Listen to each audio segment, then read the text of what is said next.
So y'all back again for part 2. So I guess that means that I ain't scared y'all away with part 1, which is good. But let's go ahead and jump into it. So this is part 2 to our Applying to Vet Schools mini-series.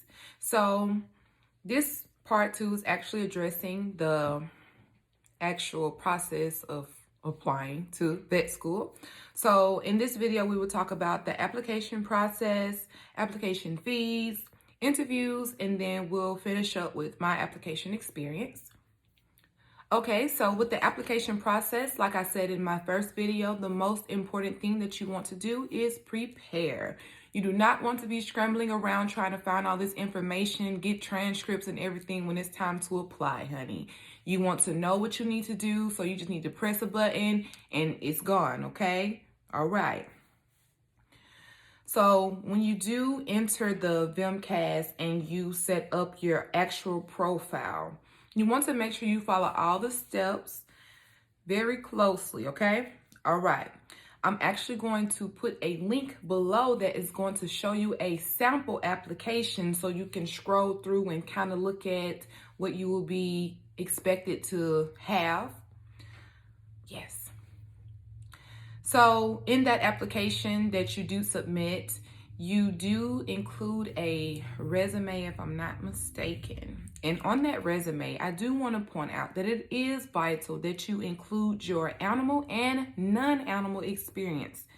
The reason I say that is because I've seen so many people to where they say that, oh, I didn't include that due to the fact of the matter that it didn't have anything to do with animals. But when I did my interview and I didn't get into the school, and I told them about that, they were like, oh, you know, that would have been something that you could have added in. So make sure you include your animal and non-animal experiences. I can give you an example to why you would want to include it. Before I actually got into the vet field, I had to work at a pet store. Before I could work at the pet store, I needed just experience, work experience. And I didn't have that coming directly from high school. So I ended up working at Hottie's and McDonald's. And in that process, no, it does not have anything to do with animals, but you do encounter people every day. So that's going to be a skill that you gain. You're working on your customer experience. Like, yeah. So just think about it. Just add it in there. Don't feel shy. They're asking these questions because they kind of want to get, you know, a picture of who you are and just your dedication to the field. So include that in there, even if you feel like it's not something that you should include.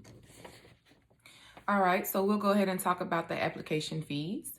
So of course, the application fees depends on the number of schools that you will actually apply for. So I will include a website in the description below, and it has like this chart and it goes over if you apply to one school, it's this much, 2 schools, it's that much, and it's pretty accurate. So you can take a peek at it and you'll get kind of a general idea of what you may be looking at. You also want to make sure that the schools that you're applying to, you take care of the supplemental application as well. Yes, you apply through the VMCAS. However, you may still need to send in or apply separately for the supplemental application. So just make sure you are on your different school, prospective schools websites, and you are checking all these things out to make sure you are following and meeting everything that you need to meet. Okay. So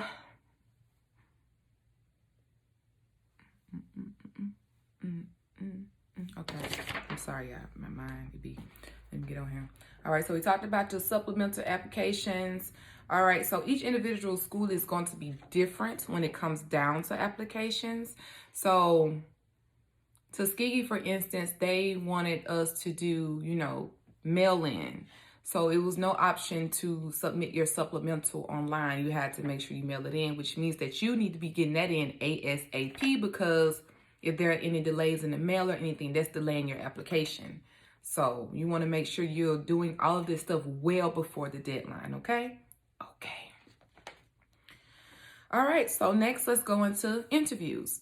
So Look up interview questions for different schools. That's what I did, and I found there are tons of resources online that you can utilize. So just kind of look at them and just get a general feel and idea. It's not going to be exact, but you kind of know what's going on. So during your interview, be comfortable and confident in yourself. You got the interview, so they trying to figure out, okay, who is this person, in person? Like, we've met them on paper, but now we want to get a feel for them. Like, are you a good match for our school? Like, are you really ready for this curriculum? Are you ready for this career? So be yourself. Don't try to watch the videos, and I've seen some where they just sitting up straight. Okay, yes, you want to be professional, but you also want to be yourself. You do not want to be a robot or just trying to impress them that you end up doing the opposite. So just be yourself. Yes. So that goes into, you want to make sure you have on professional attire. Don't come in here with your house shoes, your house coat, your bonnet.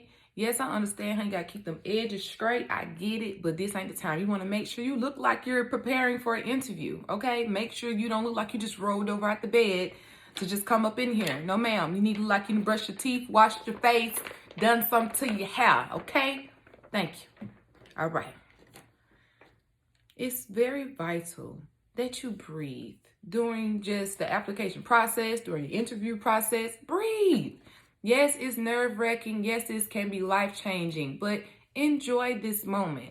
Everyone does not get this moment, so don't think about the what ifs. Just take in what is, okay? And just breathe. It's normal to be nervous. I was nervous during my interview. My hands were sweating, but I still breathe. And I also do yoga. So doing yoga also just helps you with the breathing, okay? Another point that I would like to make during your interviews is to make sure you ask questions, okay? Ask about the scholarships, the housing, the festivities that they may have. What about local attractions? What about places that I can go and decompress? If you have certain hobbies, ask about those in specific. Like if you're a swimmer, hey, do we have any pools? If you like to swim in the lake, do we got a lake? Inquire. Ask. Don't just sit there and be like, that's weird. Be yourself. Unwind. Put your shoulders down. Yes. It's all right. All right.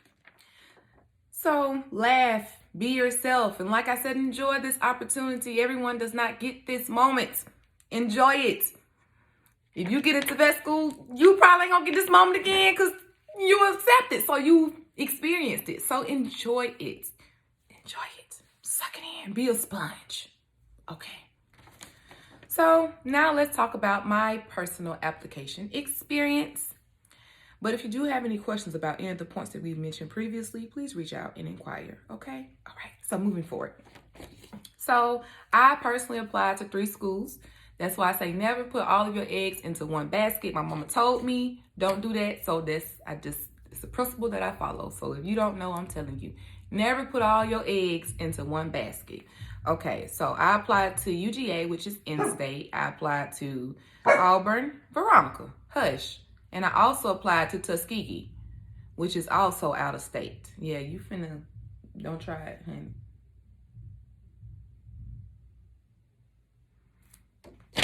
Excuse my child, she just real rude. Like, it's not about you. Can I tell the people about their application process?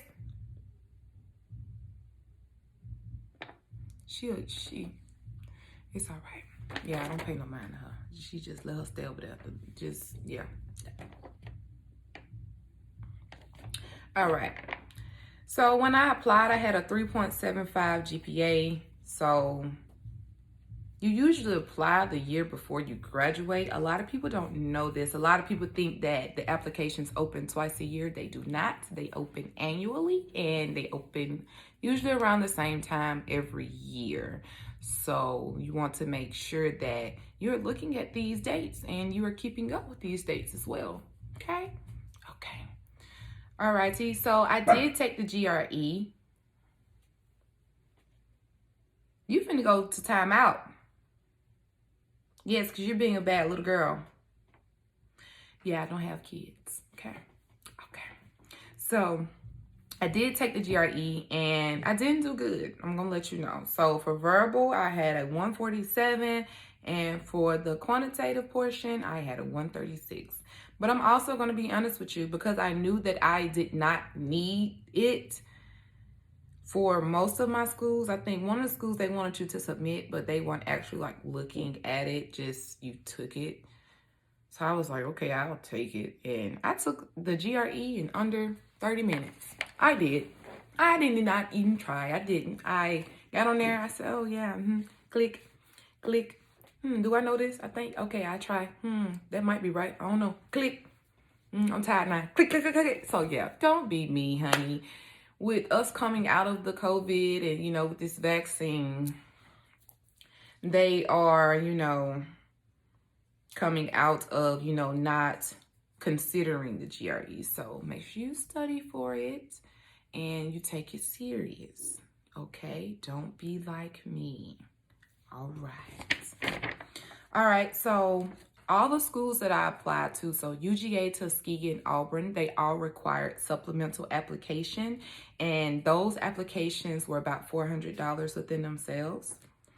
All right, and some applications, like I said, were online, which was UGA and Auburn. But then, like I said, Tuskegee, they did require you to do mail-in only.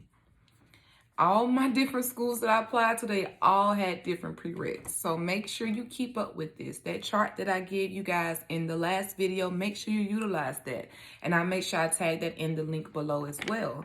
So you can keep up with what each school is requiring, because I know that while I was in school, just for me being in school just for not even a full 3 years, stuff was changing as I would go from like junior to senior, honestly, change. So just make sure you're keeping up with everything. Luckily, because my major was animal science, it was already covered under my major. But if your major is something else, you want to make sure that you are getting those hours that you need to be able to apply. Okay. All right, so for letters of recommendation, I had 2 professors. I had one from like our biology department and another one from like our English department. I didn't even have anyone from my personal department to write me a letter of recommendation. I personally picked people whom I felt that knew me, not people who just knew portions of me. And when I say portions, like you only see me academically, but we've never had a personal conversation, or we've never had a sit down or a heart to heart. So I chose people that I made that connection with. I just didn't choose people that were for their status. One of the professors, she's actually the dean of one of our colleges, but I didn't choose her because of her status. I chose her because I love her. She's like my second mom, but we're not going to talk about that. But choose people that your heart speaks to, okay? People who know you, people who you feel like you know, not just because, oh, you got to get status.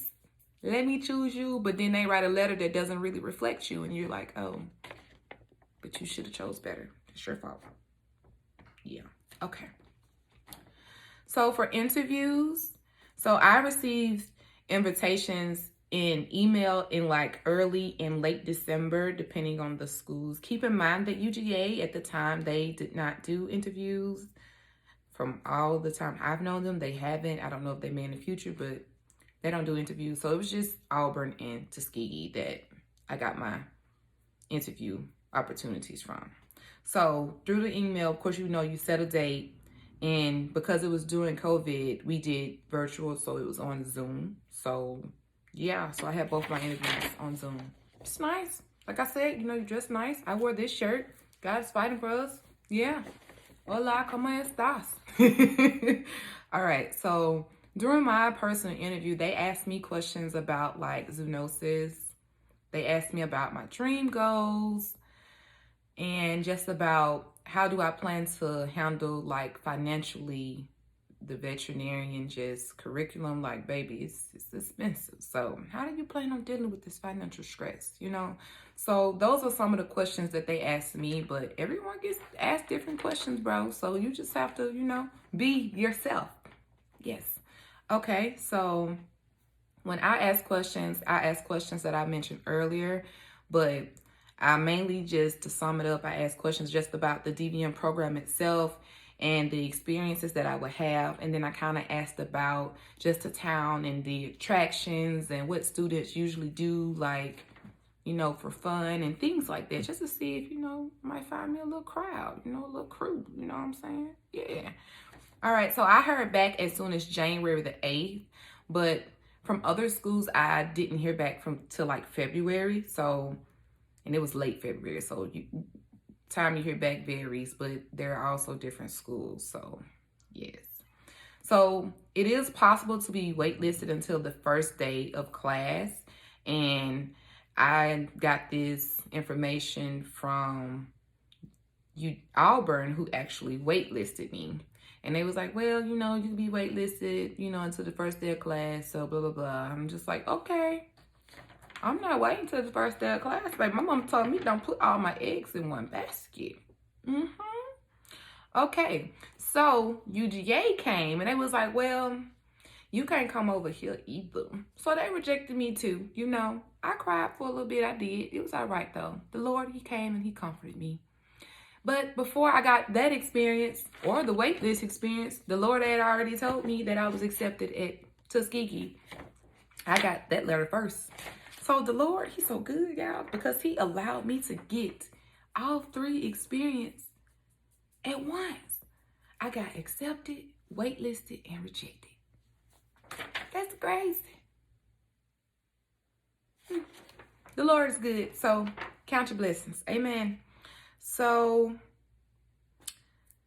when you're doing the essay questions for each of these schools, you want to make sure that you take your time and you answer these essay questions. Okay, yes, they have essay questions. Yes, for each school. Yes, that means, and it ain't just like one or two. One school had like 3-4 questions. I think on one I had like 7. Veronica, don't start.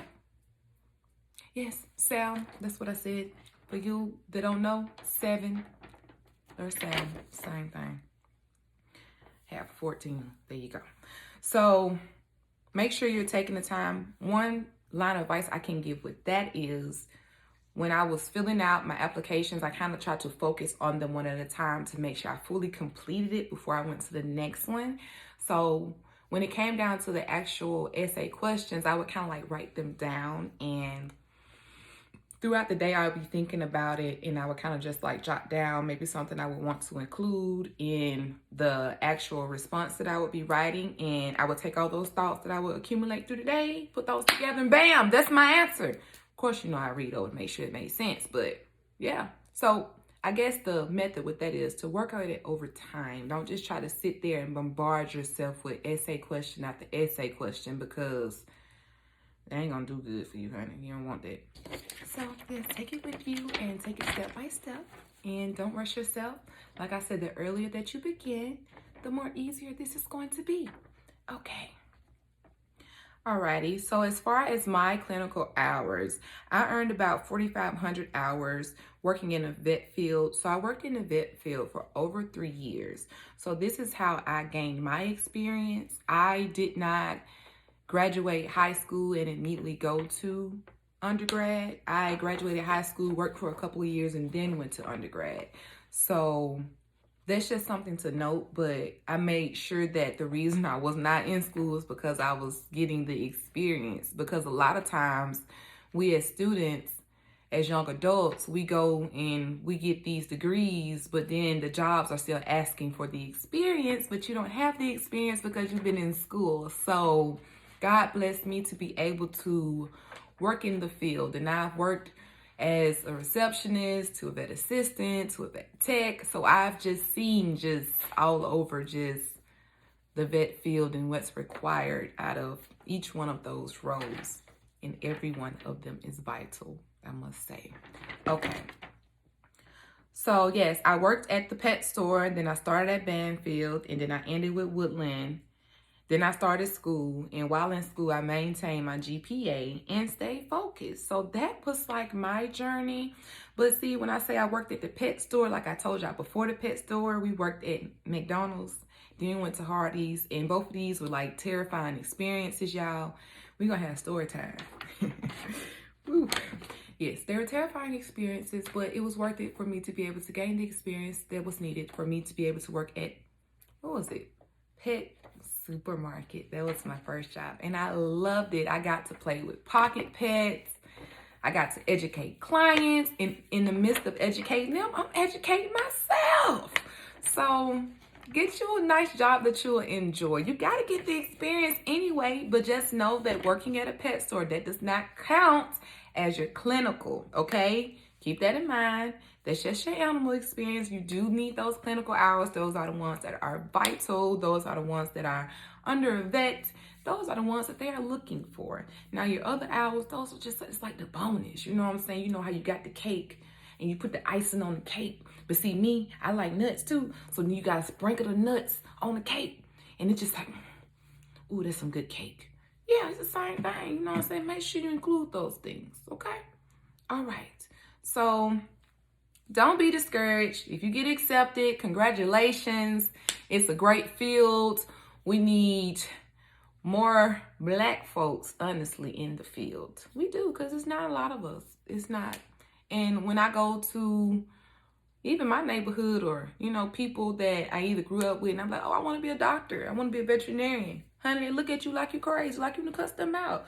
But God has put a light on me, baby, and I'm going to shine. Baby, I was put here to take care of the animals, and I accept my calling. And that's what I'm going to do. And I'm going to bring people to Christ as I save their animals. Amen. So, like I said, make sure that God did call you to do this.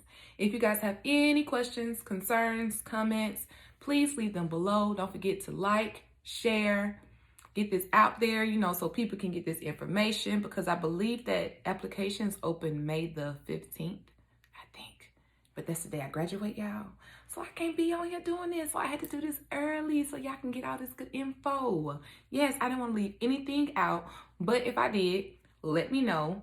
And we can do a follow-up video, or we can kind of go on live and do, you know, like a Q&A if you guys want. Just reach out to me. Let me know. Have a blessed, beautiful day. You know what I'm saying? God is in control. And don't forget that He is fighting for us. Okay? All right. Have a blessed week.